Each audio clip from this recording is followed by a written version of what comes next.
Fala galera, eu sou o Lucas, voltei agora que saíram os spoilers iniciais do capítulo 1144 de One Piece. Já saíram aqui algumas coisas que vão acontecer no capítulo. A gente vai lá para a página One Piece News para ler ou saber sobre esses spoilers, e eu vou comentar brevemente, porque não tem muita leitura nesse spoiler inicial. A gente vai ter uma leitura completa no spoiler completo, e a gente vai lá na página do Twitter One Piece News. Só siga os caras por lá que vocês pegam um spoiler no momento que sai. Já deixa aquele like, se inscreve no canal se ainda não for inscrito.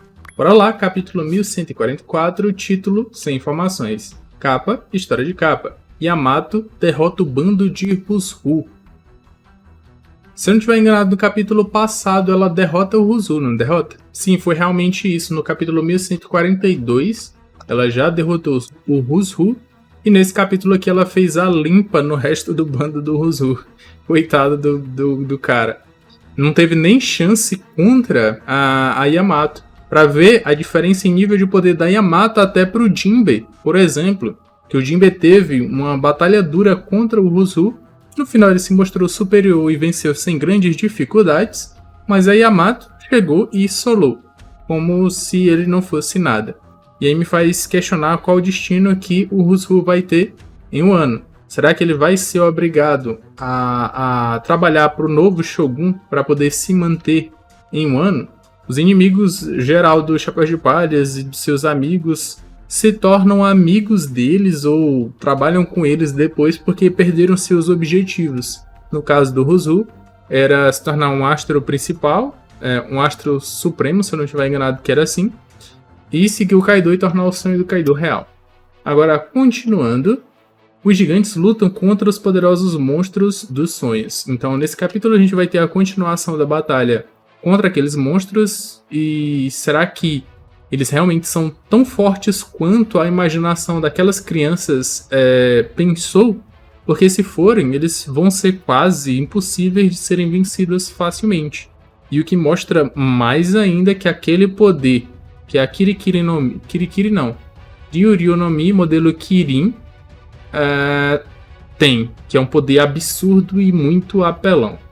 Continuando, Column, desafiando secretamente sua proibição, escapa com um pequeno barco e traz Jinbe, Brook, Usopp e Nami para se juntar à batalha.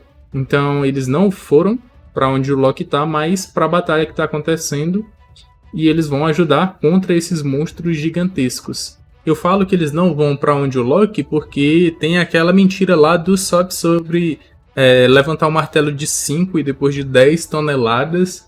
Adoraria ver esse encontro aí do Usopp com o Ragnir e ver o que será que pode acontecer. Continuando, a Ripley leva Franky até um antigo robô gigante que existe há mais de 3.880 anos. Caramba, isso aqui data de muito, mas muito antes até do que os 1000 anos atrás. Foi 800 anos atrás, que foi quando o Reino Perdido sumiu, ou o Reino Antigo desapareceu, ou algo do tipo. Porque a gente tem que o Emmet, que é o robô que lutou ao lado do Chapéu de Palhas em Egghead, ele participou daquela batalha. E ele tá até no mural, a representação de vários robôs como o Emmet tá naquele mural. E aí, se a gente voltar um pouco, aqueles dois lados do mesmo mural, um pode representar a primeira batalha onde o primeiro Nika apareceu, e o segundo aí que o Emmet, ou a representação do Emmet tá, é quando ele lutou ao lado do Joy Boy, junto com todas as raças. Mas esse robô aqui, ele data de muito, mas muito antes mesmo. Então, significa que a tecnologia que o Vegapunk sempre almejou alcançar, que era do Reino Antigo, ele data de muito, mas muito antes mesmo e foi perdido. E ainda quero ver a interação desse robô aqui, ou se ele vai se ligar. Na verdade, existe a possibilidade dele se ligar quando o Luffy se transformar no Gear 5, que foi assim, ou foi dessa forma que o Emmet se ativou. E aí pode ser que esse robô faça revelações sobre o Nika original.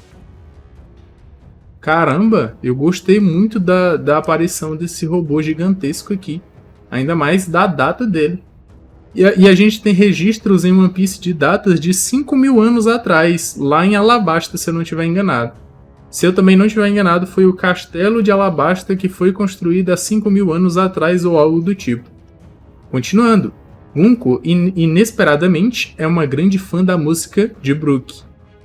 Isso aqui não é algo que me espanta, porque no time skip, ou durante o time skip, o Brook se tornou famoso no mundo inteiro.